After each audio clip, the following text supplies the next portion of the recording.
Bismillahirrahmanirrahim. Welcome back, dear students. Our today's topic is about reversible reactions and dynamic equilibrium. In the first lecture, we have discussed the dynamic equilibrium by taking an example, a system, a physical system in which water evaporates and then it condenses back and we achieved the equilibrium. Today specifically we will discuss the chemical equilibrium, or it is also called the chemical dynamic equilibrium. जो word होता है dynamic, ये moving के लिए use होता है, ठीक है, इन प्रोसेस होता है. अब अगर हम फिजिकल प्रोसेस देखते हैं, जैसे कि हमने डिस्कस किया था वाटर को, एवोपोरेशन एंड कंडेंसेशन को, तो ये एक फिजिकल प्रोसेस है. जब ये इक्वलिटी में आ जाते हैं तो हम उसे कहते हैं physical dynamic equilibrium. Same is the case if we take the example of एलेक्ट्रॉपी. लाइक फॉर एग्जांपल, अगर आपको याद हो तो हमने एलेक्ट्रॉपी में ट्रांजिशन टेम्परेचर को डिस्कस किया था, ठीक है. उसमें भी हमने इसी तरह रिवर्सिबल रिएक्शन एरोस लगाए थे. क्यों लगाए थे? क्योंकि वो प्रोसेस इक्विलिब्रियम में हो गया था, ठीक है. Same is the case with the freezing and the melting point. So they can also be called the equilibrium. Which type of equilibrium? The physical dynamic equilibrium. Now come towards the chemical dynamic equilibrium. So in a chemical dynamic equilibrium, we will take a system involving the chemical reaction. Again यहाँ पे equilibrium का word use हुआ है, तो इसका मतलब है कि दो रिएक्शंस होंगे जो कि इक्विलिब्रियम में होंगे, तो उसको हम कहते हैं chemical dynamic equilibrium. Now the point is that कि all the chemical equilibriums are dynamic, ठीक है. तमाम केमिकल इक्विलिब्रियम जो होते हैं वो मूविंग होते हैं, but not all the dynamic equilibriums are chemical, ठीक है, क्योंकि ज़रूरी नहीं है कि मूविंग जो भी प्रोसेस होगा वो केमिकल होगा, वो फिजिकल भी हो सकता है, जैसे कि वाटर एंड वेपर्स की हमने एग्जांपल ली थी, ठीक हो गया. Next we have the chemical reaction, ठीक है. Our topic is about reversible reaction. तो उससे पहले हम डिस्कस करते हैं केमिकल रिएक्शन को. Chemical reaction is the process, any type of chemical process or chemical change which is represented in the form of a chemical reaction, that is called the chemical reaction, ठीक है. जब किसी भी chemical change को हम reaction की form में लिखते हैं तो उसको हम कहते हैं chemical reaction. chemical reaction में हमारे पास दो चीज़ें इन्वॉल्व होती हैं. एक होता है reactants, जिनको हम लिखते हैं लेफ्ट हैंड साइड पे, ठीक है. These are the substances which combine together, which react together, and they will form products which are written on the right hand side, ठीक है. The formed substances are called the products and the reacting substances are called the reactants. Now इसको एक direction दी जाती है. हमें कैसे पता चलेगा कि कौन से substances जो हैं उन्होंने रिएक्ट किया है और कौन से बने हैं? तो इसके लिए हम एक एरो हेड की हेल्प लेते हैं, ठीक है, एक एरो की हेल्प लेते हैं, which is starting from the reactants and pointing towards the product. जिसका हेड जो होता है वो प्रोडक्ट्स की तरफ होता है और स्टार्ट वो होता है रिएक्टेंट्स की तरफ से, ठीक है. जब हम रिएक्शन लिखते हैं तो उसमें एक रिएक्टेंट्स होते हैं जो लेफ्ट हैंड साइड पे लिखे जाते हैं, प्रोडक्ट्स जो न्यू बनने वाली चीज़ें हैं वो राइट हैंड साइड पे लिखी जाती हैं, और इनको सेपरेट किया जाता है by means of an arrow जो कि स्टार्ट होता है from the reactants towards the products. There are basically two main types of chemical reaction. एक को कहा जाता है इरिवर्सिबल रिएक्शन एंड दूसरे को कहा जाता है रिवर्सिबल रिएक्शंस. इरिवर्सिबल रिएक्शन जैसे कि नेम से ही इंडिकेटेड है कि इसको हम रिवर्स नहीं कर सकते, दो डायरेक्शन में ये नहीं जा सकता, ये सिंगल एक डायरेक्शन में होगा, ठीक है. जब सिंगल आ गया तो यहाँ पे केमिकल इक्विलिब्रियम की हम बात नहीं करेंगे, just we will look at the irreversible, the properties of the irreversible reaction, ठीक. फॉर एग्जाम्पल, अगर आपने ऑब्जर्व किया हो, जब हम एप्पल लेते हैं, ठीक है, उसका एक बाइट आपने खा लिया और बाकी एप्पल को आपने एज इट इज़ छोड़ दिया, तो कुछ टाइम के बाद आप देखते हैं कि वो जो है जहाँ पे आपने उसका बाइट लिया था, तो जिसकी कवरिंग आपने रिमूव कर दी है, तो वो जगह जो है वो ब्राउन होना शुरू हो जाती है, ठीक है. हम कह सकते हैं कि एप्पल इज ऑक्सीडाइज्ड, ठीक है. एप्पल के अंदर जो आयरन होता है उसने ऑक्सीजन के साथ रिएक्ट किया है और उसकी वजह से एक ब्राउन कलर का मास आपके पास बन गया जो कि इस ओपन जगह पे होता है जहां से आपने बाइट लिया है. अब इस पूरे प्रोसेस को हम इस तरह से लिख सकते हैं कि iron reacts with oxygen to form the iron oxide. Clear? अब स्टूडेंट्स आप देख सकते हैं कि इस रिएक्शन को हम कन्वर्ट बैक नहीं कर सकते. आप इस एप्पल को दोबारा से उसकी पहली वाली कंडीशन में नहीं लेके आ सकते. ठीक हो गया। जिस तरह से अब ये कंटिन्यू रहेगा, जहाँ पे ये ओपन जगह है ये सारी की सारी ब्राउन होती रहेगी। जिस तरह से हमने रस्टिंग ऑफ आयरन में डिस्कस किया था कि रस्टिंग ऑफ आयरन में जब आयरन को रस्ट लग जाता है तो हम उसको दोबारा से प्योर आयरन में कन्वर्ट नहीं कर सकते। This type of reaction is called the irreversible reaction, जो कि इस एक बार बन जाए, एक बार हो जाए तो हम इसको दोबारा से कन्वर्ट बैक नहीं कर सकते। ठीक हो गया। Now the question may come in your mind that why we cannot reverse this reaction back. हम इसको दोबारा से रिएक्टेंट्स में कन्वर्ट क्यों नहीं कर सकते? क्योंकि यहाँ पे आप देखें कि एप्पल के साथ ऑक्सीजन ने रिएक्ट किया है, और ऑक्सीजन और एप्पल की जो रिएक्शन है, आयरन का जो रिएक्शन है, वो इतना स्ट्रॉन्ग हुआ है, इतना स्टेबल प्रोडक्ट बना है जिसकी ब्रेकेज जो है वो पॉसिबल नहीं है। अब आ जाए एक और सिस्टम की तरफ जिसमें हमने हाइड्रोजन और ऑक्सीजन को रिएक्ट किया है और उससे वाटर बना है। अब आप जितना भी वाटर को ब्रेक करने की कोशिश करें, you will be unable to convert it back into the hydrogen and oxygen gases. Same is the case with the sodium. Sodium metal है, ठीक है। ये जब नॉन मेटल क्लोरीन के साथ रिएक्ट करता है तो ये हमें बना के देता है सॉल्ट। अब इस सॉल्ट को आप जितना भी ब्रेक करने की कोशिश करेंगे, आपके पास कभी भी सोडियम और Cl नहीं आएगा। ठीक हो गया। तो इसका मतलब है कि this product formed is very much stable. इसकी हम दोबारा से ब्रेक करके इसको हम इसमें डिकम्पोज नहीं कर सकते। The next one example which is from your books, that magnesium when reacts with HCl it forms MgCl2 and H2.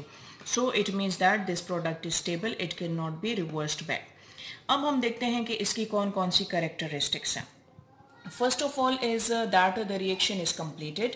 Complete हम उसे तब कहते हैं जब आपके पास रिएक्टेंट्स ना बचे, आपके पास तमाम के तमाम रिएक्टेंट्स जो हैं वो प्रोडक्ट में कन्वर्ट हो जाए, इसीलिए हम इसको सिंगल एरो से शो करते हैं। दूसरी बात ये कि इसे they can not be reversed. We have seen that they cannot be reversed.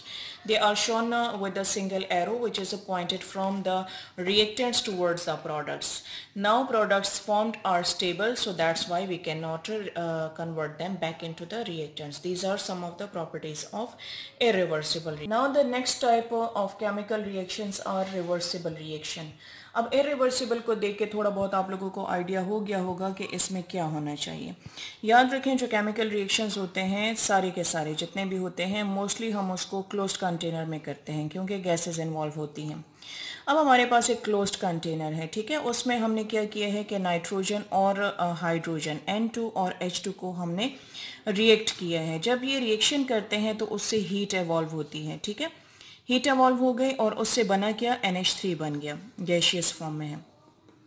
लेकिन जब यहाँ पे कम्बिनेशन आ गई है ना, तो ये क्या होता है कि जब ये क्लोज्ड कंटेनर में ये जो हीट एवॉल्व हुई है ये वाला NH3 कंज्यूम कर लेता है, ठीक है। जब कंज्यूम कर लेता है तो एंडोथर्मिक हो गया, और एंडोथर्मिक की वजह से इसके जो बॉन्ड बने थे अभी अभी वो ब्रेक हो जाते हैं and you will get the reactants back.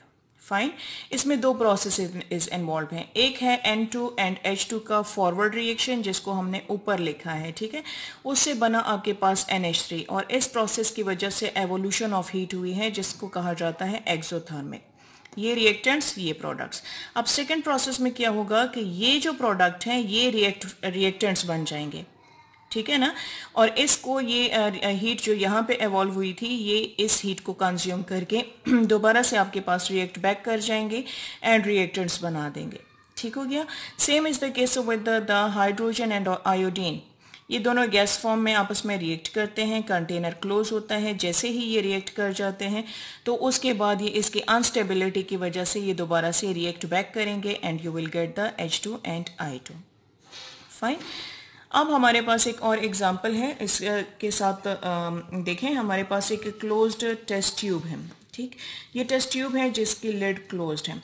इसमें हमने लिया है HgO, ये एक सॉल्ट है, ठीक है, सॉलिड फॉर्म में होता है। इसको हम हीट करते हैं।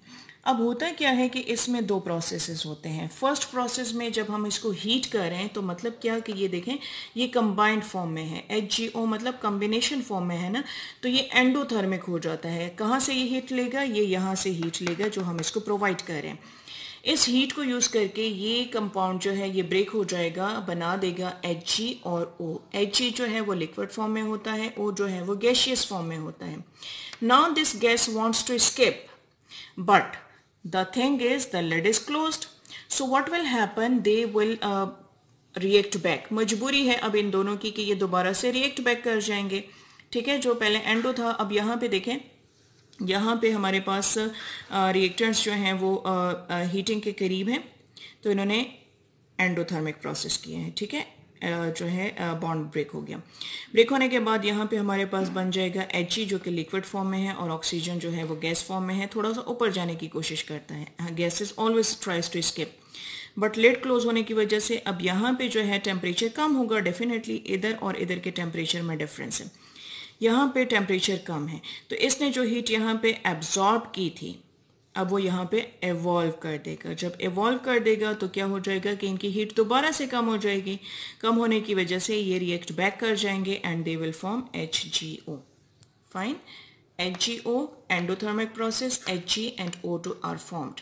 Now these become the reactant and we will have Hg plus O2, जो कि हाई एनर्जी इन्होंने कैरी की थी, अब ये एक्सोथर्मिक हो गए, इन्होंने हीट एवॉल्व कर दी, एवॉल्व करने के बाद ये लोअर हीट पे आ गए, और लोअर हीट पे क्या चीज़ मौजूद है, HgO मौजूद है। तो instead of writing the two processes separately, what we can do, we can write that HgO जो कि solid form में है, ये फॉरवर्ड डायरेक्शन में जाता है, पहले रिएक्ट करता है तो आपस में बनाता है, ब्रेकेज इसकी हो जाती है, Hg और O बनाता है, रिवर्स रिएक्शन में जाएंगे तो ये दोबारा से HgO कंपाउंड बनाएंगे, ठीक है।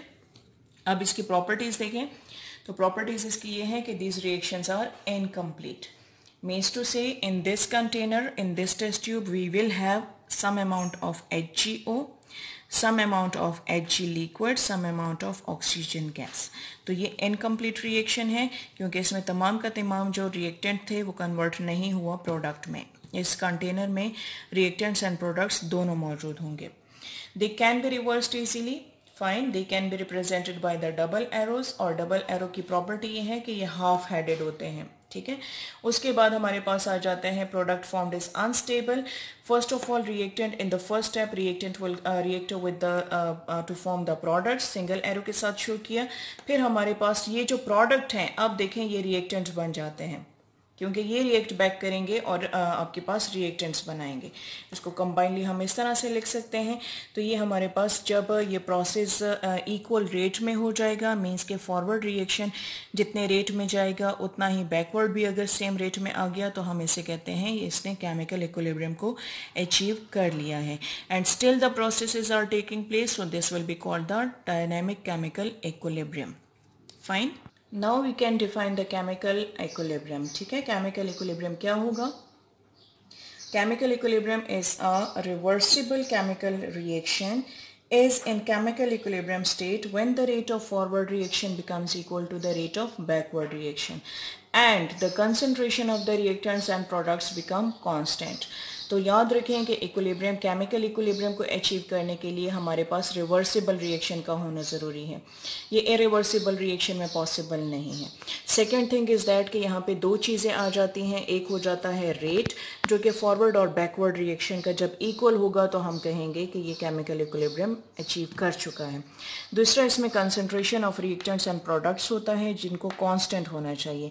अगेन मैं आपको थोड़ा सा रिमाइंड करा दूं कि concentration is the number of molecules of reactants taking part in the forward direction, ठीक है। जब फॉरवर्ड रिएक्शन होगा तो रिएक्टेंट्स के मॉलिक्यूल जो पार्ट करते हैं, जो कि एक्टिव हो जाते हैं, वो रिएक्टेंट्स की कंसंट्रेशन है।